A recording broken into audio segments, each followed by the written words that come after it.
Hello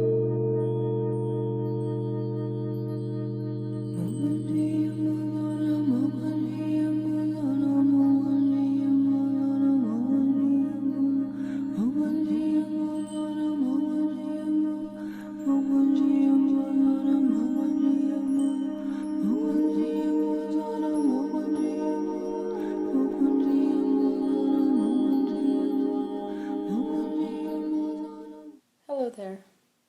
We all know the dangers inherent in victim mentality. Why do we know about the dangers? Because spiritual teachers and psychologists and self-help gurus have been telling you about the dangers for hundreds of years. The ego often uses victimhood to ensure its own survival, or shall we say, positive self-image. And the problem with the ego is that it can make positive relationships, which are at the heart of our life, really hard, if not impossible, to pull off. But today I'm not here to tell you any more about the consequences of victim consciousness. I'm here to tell you about a pitfall that exists to the opposite extreme, within people who absolutely refuse to see themselves or to be seen as the victim. What you have to understand about the ego is that it cares how it looks. It cares how it looks to itself, and it cares how it looks to other people. Therefore, the ego can be just as addicted to being seen as the victor as it can to being seen as the good guy and thus victim. The ego that is attached to being a victor loves blaming itself. Probably you already know how much shame there is inherent in victim mentality. In today's world, it's almost like the second you admit to being hurt by somebody, there's somebody else standing there ready to say, "That's just you being a victim, and we know you created it." Essentially, there's so much shame inherent in victim mentality that many of us do whatever we can to give the impression that we are not feeling like a victim when we are, and that we do not see ourselves as a victim when in fact we do. The raw truth is that we feel hurt and we feel helpless. Our relationships absolutely depend on our ability to be completely authentic about how we feel. So when we cannot be authentic about feeling hurt and feeling helpless, we cannot culture positive relationships. We are instead manufacturing a facade so that we will look good to ourselves and to others. The unhealthy ego is concerned with one thing and one thing alone, and that's power. And I'm not talking the good kind of power like empowerment. I'm talking power that is completely dependent on polarity, with one thing being superior and one thing being inferior. The ego can gain this kind of power by being seen as good. When people are stuck in victim mentality, this is in fact what they're after. They're after the power inherent in righteousness and in the superiority of being more virtuous than someone else. The problem is that the ego that is concerned with being righteous or good needs a bad guy to exist. People who are trapped in victor mentality are after the kind of power that belongs to someone superior and strong. This kind of person cannot ever admit to vulnerability. This kind of ego may be unwilling to admit to any negative emotions at all, or it may not have a real problem with expressing anger or negative emotional states that it perceives as strong, whilst it will refuse to express negative emotional states that it perceives as weak. This ego crumbles at the thought of admitting to fear and especially hurt. Admitting that their feelings got hurt is like a death sentence.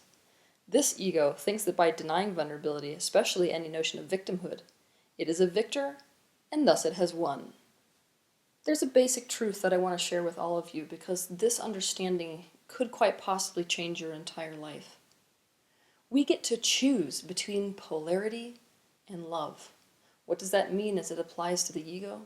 We can choose between superiority and love. We get to choose between being justified and love. We get to choose between good and love. Why? Because in the moment you choose that polarity, the opposite polarity must exist. You are creating a state of separation. For you to be superior, someone must be inferior.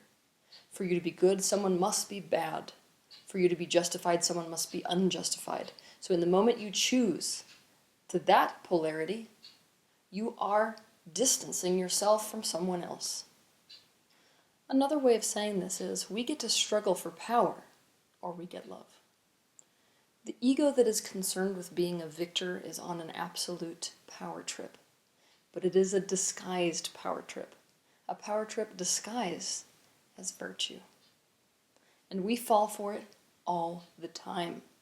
The person who actually does feel as if they've been victimized, who feels hurt, who feels helpless, but they're going to tell you, no, I know it was me. Definitely it was me that created this. And we say, wow, that is such an amazing person. And that's exactly what their ego wanted. We mistake strength and a power trip to the degree that we commend and approve of it.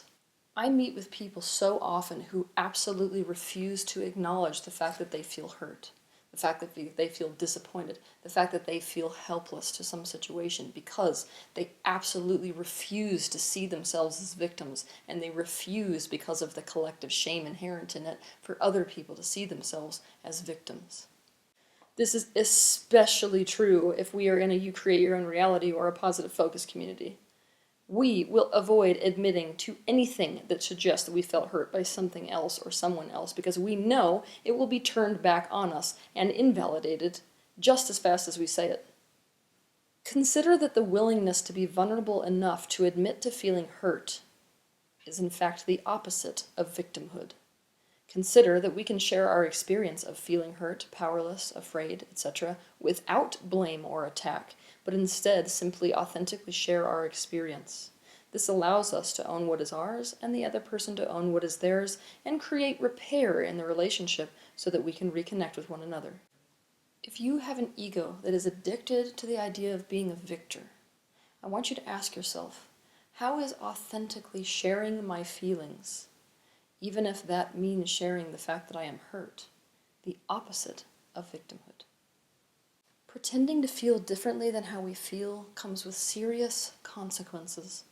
First of all, we are living out of alignment with our own sense of integrity. There is really almost nothing more painful than knowing that you're living a lie. On top of that, for us to figure out where we want to go, we have to be willing to admit to where we are. Otherwise, it's almost like you're staring at a map and you know where you want to go, but you're not willing to admit to where you are. So how the hell are you going to chart the distance between here and there? Also, those of us who know anything about emotions know that suppressed emotions that are delegated to the subconscious mind come out in all kinds of covert and menacing ways. This universe is full of contradictory truths. Why is this the case? Because we are dealing with a multidimensional universe. And the truths that apply on higher dimensional realities do not apply on lower dimensional realities. They seem a contradiction. For example, at the highest level of truth in this universe, all is well. But you would be hard-pressed to be able to see that as truth when you're in another country watching children get their limbs blown off at war. At that reality, the truth looks more like, no, this is really messed up and it needs to change. Both of these truths are true. They are both true. We don't need to look for the only truth. What we have to do is to get better at holding space for polarities. We need to hold space for contradictory truths to coexist simultaneously. On one level of the universe, it is a truth that there is no such thing as a victim. Sometimes this perspective and truth serves us greatly in our day-to-day lives. At another level of the universe, people do get hurt by each other. Just think Nazi concentration camp and you'll see this truth. So we run into trouble when we try to use universal truths to invalidate other universal truths, instead of learning to hold and honor these contradictory truths. What do we know about invalidated feelings? They don't resolve themselves. What happens is that they begin to fester. I want you to begin to think as if you and the connection with another person is a kind of fabric that connects you both. And when you feel hurt by someone else, there is a tear in that fabric. And if you are going to just use the universal truth that there's no such thing as a victim to invalidate your current feelings of victimhood, all you're going to do is to make that wound stay like it is, if not get worse, and for sure fester. Admitting to the fact that you feel hurt is the first step towards healing. It opens that door wide for amends to take place. If we address our feelings of victimhood. We are exposing those feelings to the light of consciousness, which in fact dissolves the lack consciousness that is victimhood. We want to do this in a way where we are owning our feelings that occurred as a result of whatever happened, rather than telling them what they did wrong and blaming our hurt on them. And when we do this, we open the door for relationship repair, for relief, for healing, and for even greater closeness and intimacy. Want to know how to get out of the victor trap? It's very, very simple. If you're scared, say you're scared. If you don't know, say you don't know. If you made a mistake, say you made a mistake. If you feel hurt, say you're hurt. If you're in love, say you're in love. Be as transparent and real as you possibly can be. It is useless to try to stop caring what other people think. You have an ego. You're going to care what other people think. So does everyone else.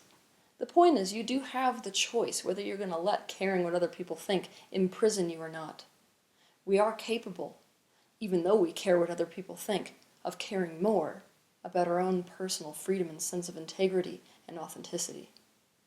Be real and transparent even with the fear that they will think poorly of you because it, quote, looks bad. Because honestly, whether it's today or years from now, you will come to find that it is too painful and impossible to live any other way. Don't believe me? Just try to look good for two groups of people with opposing values at the same time. Welcome to my life. Being vulnerable means opening yourself up, even in the face of the risk of being hurt, because the potential payoff is greater than the risk of being hurt. In order for connection to happen, we must allow ourselves to be seen and felt and heard. Our capacity for love is hidden like a seed in the vulnerability that we keep so carefully guarded behind our egos and our ego's many defenses.